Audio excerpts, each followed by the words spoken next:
With a wave of attacks in Turkana East constituency seeming to have no end, a section of leaders from Turkana East are now threatening to mobilize their residents to protect themselves against any further attack. The local says security agencies had shown little interest in protecting them, and it was now time they armed themselves for their security. I don't see the reason why we can just keep quiet. Our people, they are being killed day and night. We have been telling them just to leave it to the government to handle the raiders, but nobody is doing it.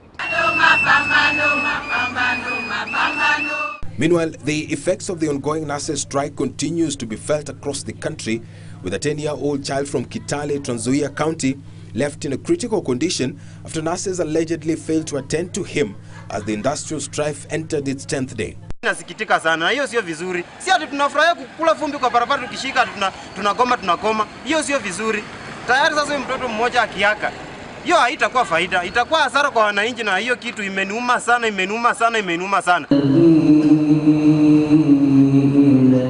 Elsewhere, Muslim youth in the country have been urged to reject religious extremism in all its forms and embrace peace.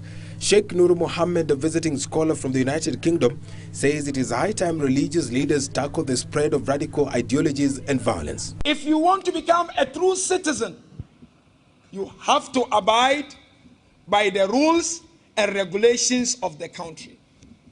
That is number one. Number two, we have a duty to contribute towards the peace of our nation. While youth in the county have been urged to keep off politicians out to incite and spark tribal violence during the campaign period, members of the Matatu Welfare Association in Mombasa say it was time young people chart a meaningful political path. And people living with albinism want both the national government and county governments to offer them enough security from people targeting them for body organs. The National Council for Persons with Disabilities Executive Director Mohammed Gabor said the albinos are currently living in fear of being kidnapped and killed by people practicing witchcraft.